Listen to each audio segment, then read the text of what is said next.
record? We are recording. All right. Good evening, everybody. It is March 1st. Who would have thought that we are here already? Tonight's super special. We have a special guest on our team call. Her name is Sarah. Sarah, please tell me if I'm saying your last name wrong. Is it Nuse? Nuse, yes. Nuse, okay. You got it. Our guest speaker is Sarah Nuse. And before that, Christy wanted me to remind you that the last day to submit your qualification forms, right, for the Diamond Dash is tomorrow. So today. Tomorrow, sorry. Okay, so make sure if you qualified, if you advance in rank, if you regained your rank, that you submit that form because we want that to count for you. So, all right.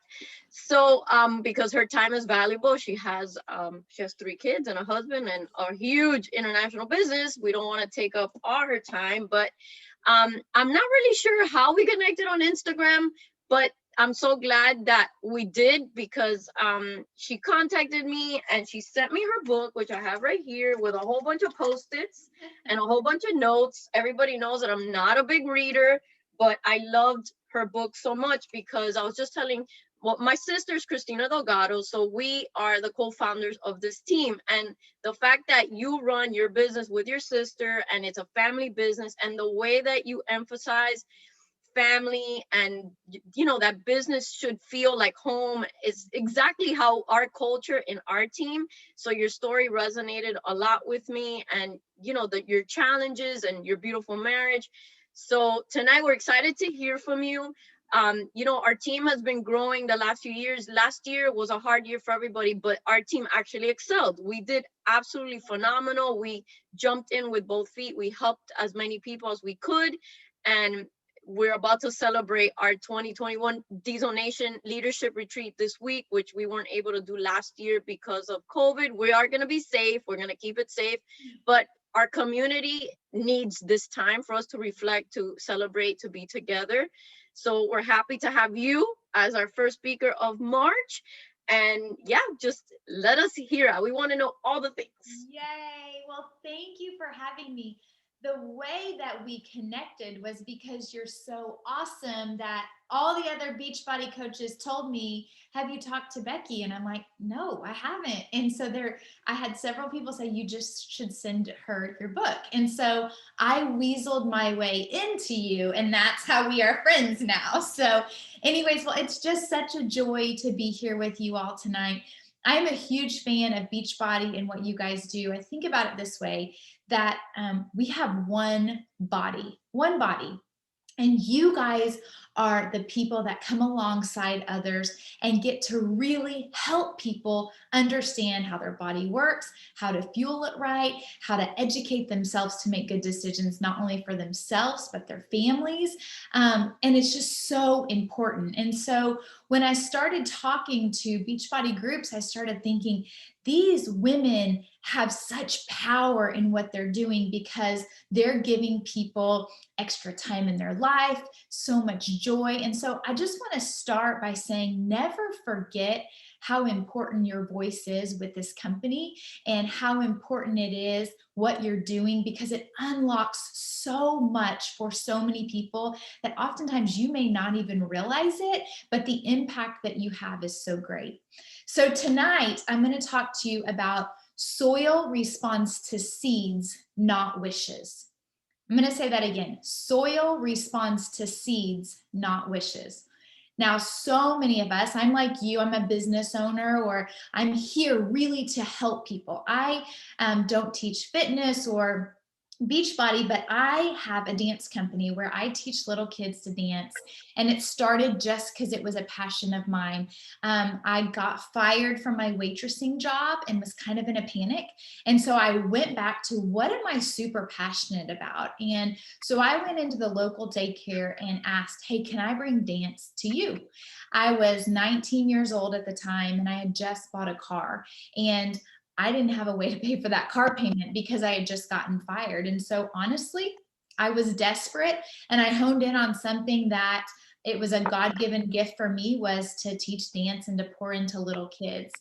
And what's amazing about that is I had no idea that 22 years later, I would have an international business. Like, I barely graduated high school, much less college. Like, it was really hard for me. And what that tells me right there is that you don't have to be the smartest and the best, but what you do have to do is take action on your dreams and goals. And so tonight, I do hope to inspire you, but more than anything, I want to give you tools that you can use in your very own business to help you reach more people and impact people. Now, maybe you're part of Beachbody because you really want to impact people and change their lives. Maybe it's financial. Maybe somebody got you in and you're still trying to figure it out. I don't know where you are in your season, but you're here for a reason. And so let's take full advantage of leaning into why you're here and the possibilities that can come from working your hardest. So the first thing is we have to know what we want, right? So why are you part of this group, part of this organization? Why do you get on calls every Monday night? Why are you pushing to be really better at what you do? For me, for Tippy Toes, when I think about it, like, I do love to teach dance and I love to coach women that are franchise owners. Like, I love that. But more than anything, what my heart wants to do is I want to share Jesus with everyone I meet. And I feel like I can do that by allowing them to see their God-given potential. So everything I do goes back to my why. Why am I doing it? Because I really want to share Jesus with everyone I meet. Now, I don't preach, I'm not a pastor or anything, but what I do is talk about experiences that I have had that has allowed me to be my greatest self. And I think the same could be true for you. So I would ask you, what are your core values and what is it that you want? And when I think about that question, it was really the springboard for me to start a program. It's called Accountability, which you guys are huge into accountability, I know, but mine was for business. What was happening to me is I was saying I wanted all these things, right? But then when I looked at my day and my dreams weren't matching up. And I'm like, now that's not good. Like, I say that I want an international company. I talked about wanting to write a book for a while, but I never had any fruit. So guess what? That was merely just a wish. It was just a wish. So we have to really be honest with ourselves if our core values and what we really want to be true about ourselves, if it's matching our day. And so I gave myself the third degree. I'm like, all right, Sarah, if you really want all this, prove it in your schedule. So I started putting myself on an accountability program. And some people, they want to say, gag me with a spoon. I don't want to do this. But from 5 a.m. to 11 p.m., I wrote down every single hour what I was doing. And then I would highlight in yellow the things that were bringing me closer to my goal. I had 4 personal goals and 4 business goals. Now, that's a lot of goals. I would recommend maybe 2 and 2, because what I learned is if we do less with more focus, we can go farther faster. So the key isn't having a ton of dreams, but it's doing less with more focus. Because when we do less with more focus, we actually do it really well and we get further faster. So I'd like for you to think, what is it that you want to be true about yourself? And I think about that at the end of the week, then at the end of the month, then at the end of the year, and then in 5 years. What do I want to be true about myself? The end of the week, I could say, I really want to write a book by the end of the week. Okay, that's not going to happen. There's like 200 pages. Okay, what do I want by the end of the month? I want to write a book. Okay, that's not going to happen. But every single day, I can write a sentence, 1,000 words. I can try to write a chapter. I can sit. What can we do in the amount of time we have? So you have to know what you want. And what started to happen is I realized, wow, I'm really saying this is what I want, but I'm not allowing time for it to happen. The same might be true for you. Maybe you want to be the very top of the company. Maybe you want to be an excellent wife or mother or employee or neighbor, whatever it is. You must look at your schedule and say, is there fruit in my day that's actually mirroring what I'm saying I want to do? So if I want to have a book in my hand and I gave myself the hard truth, I have to write 1,000 words a day. I don't care if they're good words. I don't care if they're bad words. I just need to write them, because the act of doing it, God will bless it and things will start to produce from it. My husband, he works in baseball, and we were at a dinner, and Adam had gotten it all wrong. He invited me and he said all these wives would be coming. You guys, I walked into this steakhouse and there was 0 wives. It was Sarah and a room full of like 30 men, and they were all talking about baseball. So I'm like grinning, like, okay, how am I going to get through this dinner? Like, Adam, you got it all wrong. But only God can place you in a place where you don't think you're supposed to be, to give you something that he wants you to receive. So I was sitting there kind of trying to get through dinner, and it wasn't terrible, but it was all baseball, and I like football better, but I've never told my husband that. But anyways, we're sitting there, and so I talked to the coach of the Oakland A's, and I said, hey, so how do you find like the best player, like the one who's, doing the best and the like new up and comer? And he goes, Sarah, I don't look for the best player ever. I just look for those who are good every single day. And I was like, say that again? He said, I don't look for great players. They cost a lot. Maybe their ego, they'll be high and then low. They're a pain. But I look for those guys who show up consistently every single day in and day out. I know what I'm going to get from them. And I sat there and thought, gosh, isn't that true in our life too? Like if we just show up and do something rather than sit and wish and maybe do nothing. If we show up every single day, it's those small daily deposits that equal great success, right? So you want to be the top. Okay, just try 5. Just try 5 people today to reach out to. Okay, maybe none of them respond, but you're 5 closer, right? For me, my goal for my book, I was like, I really want to be a bestseller. Well, nobody really knows me. So how am I going to be a bestseller? How am I going to sell this many books? And I had a friend say, he goes, Sarah, just try to sell like 5 to 10 a day.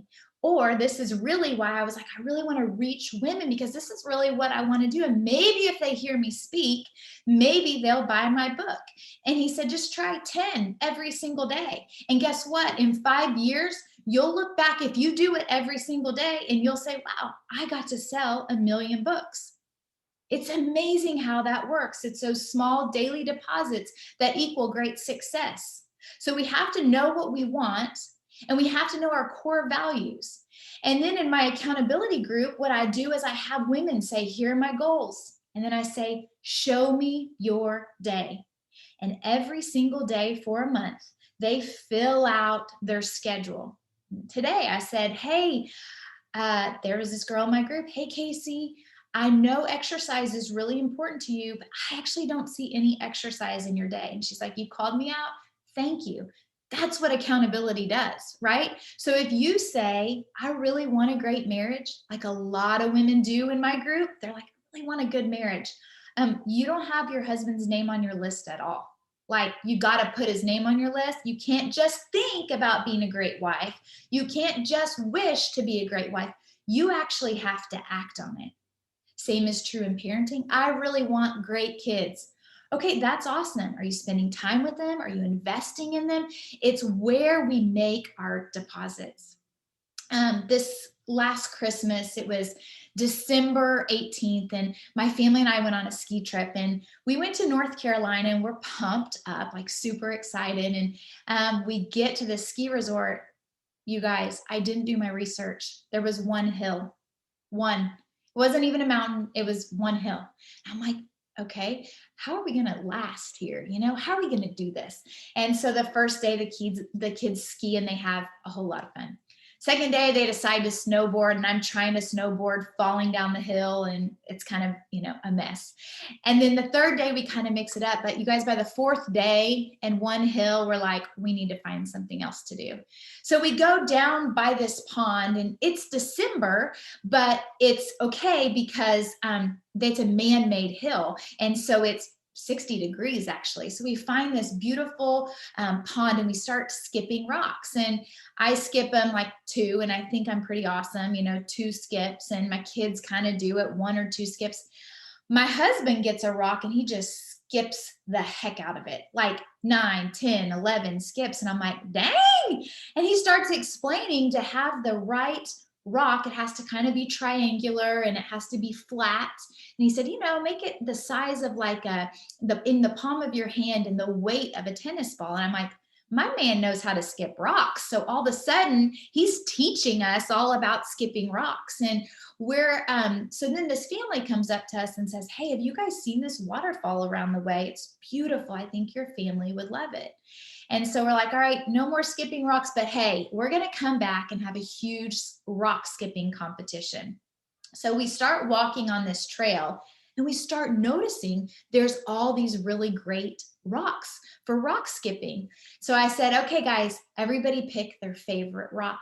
So we're walking, and it's about 2.5 miles in, and we see this most beautiful waterfall, and it's magnificent. We're taking 1 million pictures, having the best time. My son is wearing this big oversized Brave sweatshirt with a little pocket here and big baggy sweatpants. And he's like, Mom, I'm so tired. He's a 9-year-old little boy. And I'm like, yeah, but we still have 2.5 miles to go out. And he's like, I don't think I can do it. And he's like Tigger in our family. Like, he's always jumping and bouncing. And I'm like, maybe the ski trip has like worn him out. Well, my girls start running off. We're finished looking at the waterfall, trying to get out of this area. And Hank can't take it. He can't take it. And he decides to sit down, and he says, Mom, do you have any water? Give him some water. I'm like, come on, bud. I'm like, ready. And he's like, can we just take a break? Well, we are on vacation, so sure, we can take a little bit of a break. And my daughter, Lucy, yells, Hank, we just have 1 mile left. And all of a sudden, Hank takes off and starts running.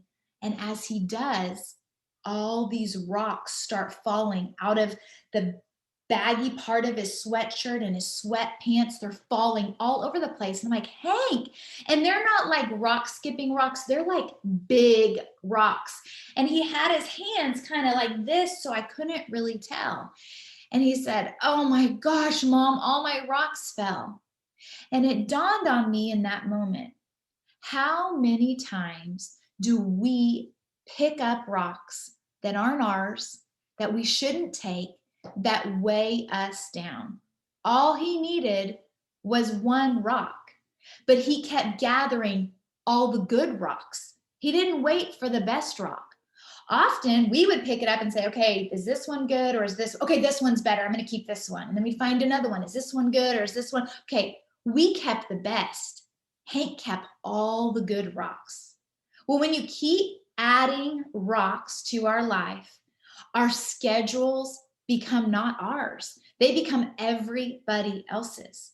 And then all of a sudden we're pleasing everybody, and we're taking care of everybody else's rocks.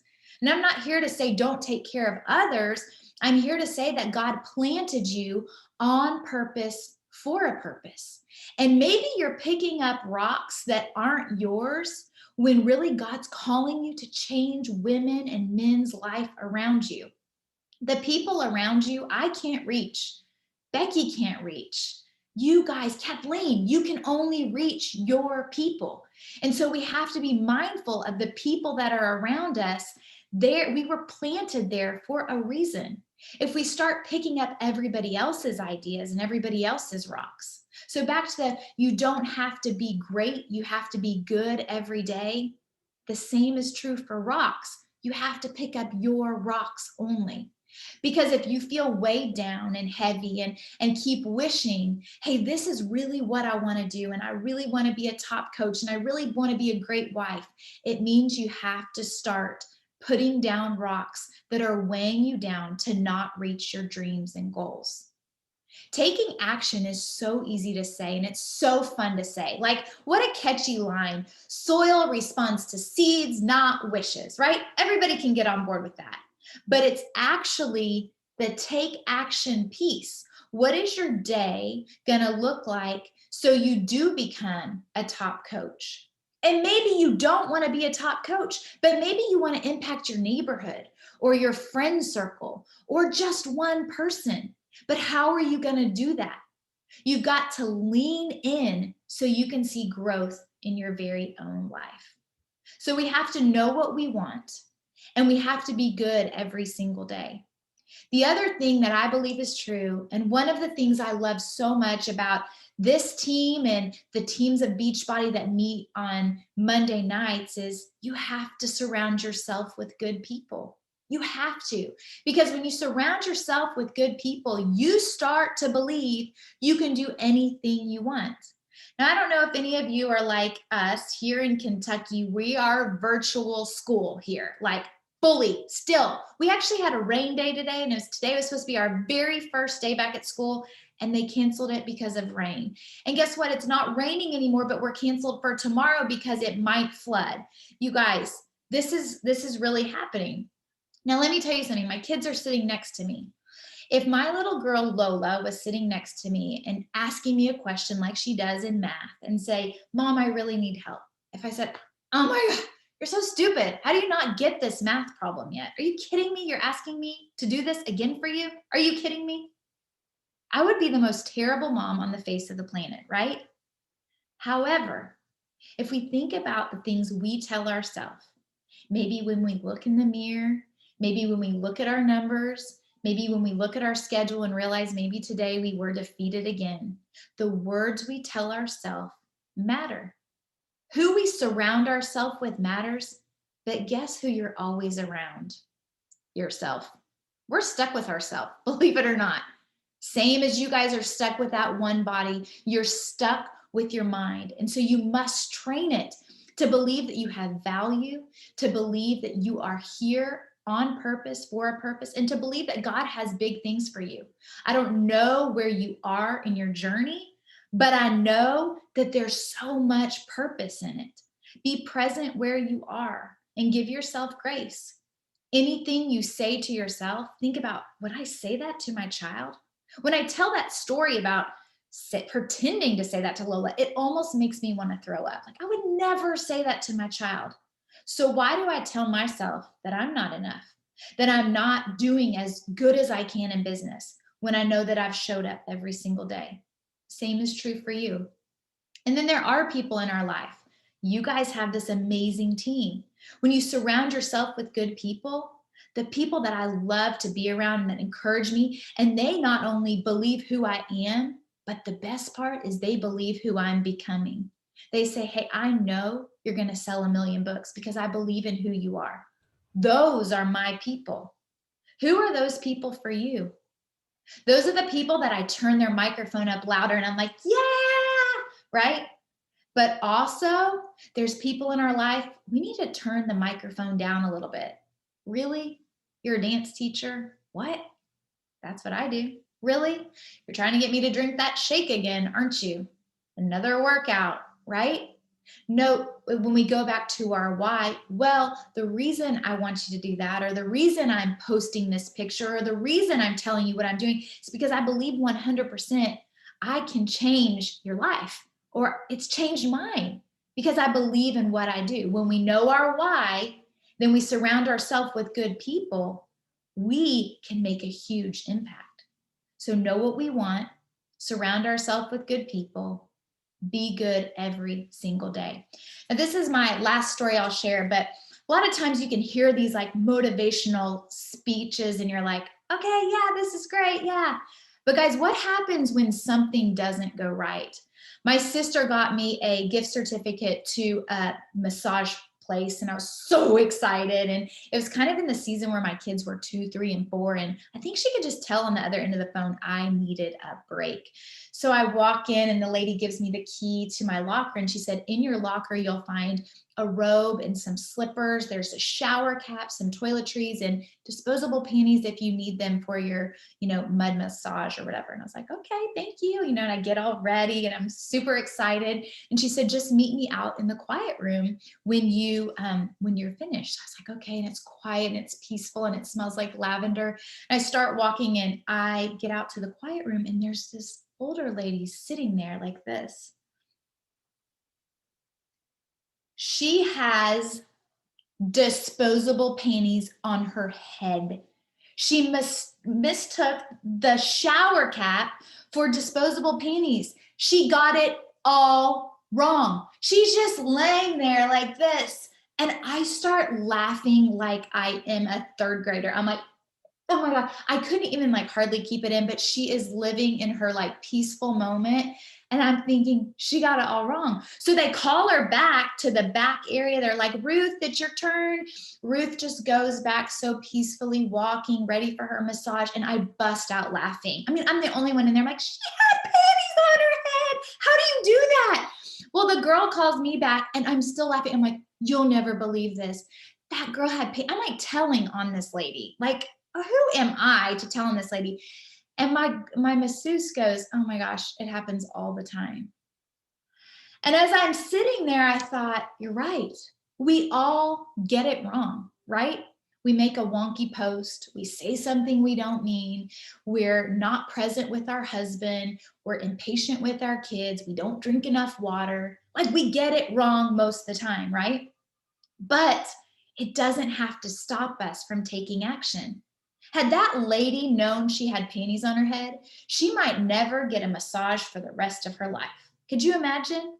But we all in our life have panties on our head. In our house, man, my husband loves it. If I'm like, babe, I thought you were going to empty the dishwasher. He's like, panties on my head. Sorry, totally forgot. That's what it's the term we use, panties on our head moment. And so we all have it. But here's the deal.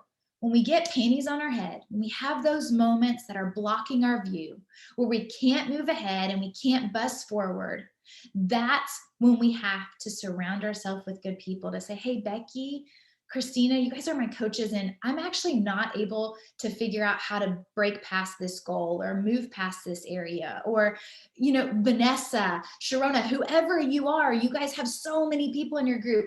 Talk to people. There's people who have been there before and there's people coming after you, right? There's all sorts of people in a group. When we pour into one another and can be there for one another and help guide each other when we have panties on our head, it's so much better, right? Oftentimes I say people find you from where you are. I found Becky because she is this hot mama who has this big team and is inspirational all the time, right? However, it was all the work that it took her to get there, right? So people find you from where you are. But really, if Becky and I were to sit down and relate, it wouldn't be where she has landed and where I have landed. It would most likely be the hard part, the struggle, what we had to endure to get where we are today. And the same is true for you. So know what you want. Surround yourself with good people. Know those core values. Know that whatever your day looks like, it must match your goals, and your goals must match your day. Be good every single day, but don't worry about being great. Find out what's blocking your view. And then lastly, take action. Make the post. Make the move on your husband. Maybe it's been a long time. He's waiting. Trust me. Spend that extra time with your kids, right? Pick up the book that you've told yourself you were going to read. Make the call.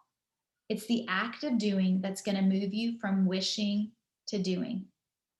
I hope you guys took a lot away from this tonight. You are awesome. And I don't know if there's anything else, but I'm just so thankful to be a part of your evening. Thank you, Sarah. That was awesome. And I read those stories, the panties on the head story, and I was dying. I was like, I would have been quiet, you stay quiet. Oh my gosh. But the book is phenomenal, guys. It's super relatable, and I swear, it's true what you were saying. All the challenges that you shared through your book, how you overcame, how you and your sisters dug deep, and made hard decisions to shift gears in your business, is a lot of what me and my sister have done over the years. So it's been a lot of faith, a lot of believing in each other, and ups and downs.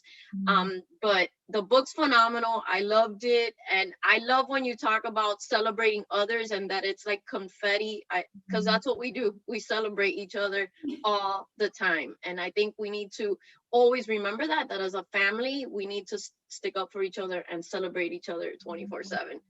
So I don't know, Chris, do you want to say anything? I thought that was phenomenal, and I haven't read the book, but I'm ordering it right now. And I know there's a bunch of people on the chat that are like, "Yep, we're ordering that book." Sarah, that was so great, and it was one of those like kind of, it just grounds you. We're always so go go go, work work work, and that was the perfect message to kind of bring it all back. We're about to go on, a lot of us have a retreat this week, and it's just, I think it's a perfect tone setter for us moving forward. So I thank you very much. Yay. Well, thank you for having me. This literally fuels my heart. I just love being with a group of women who are passionate about changing the world, and that's you guys. So thank you for your time. I know you guys are busy women, so I appreciate you letting me hone in on your meeting for a little while. Absolutely. Well, I'm going to share in our group on Facebook the name of your book, and also the details on your website for your accountability group in case anybody wants to jump in on that. But thank you again, Sarah, and I hope that we can get to know each other better. I think you're amazing. Thank you. I think the same with you guys. You guys have a great night. Thank you. Bye. All right, guys, don't forget to turn in your forms for the Diamond Dash, and the flash sale is tomorrow. So jump on that. Make sure you get everybody to drop their orders and all of that so you can get the raffle tickets.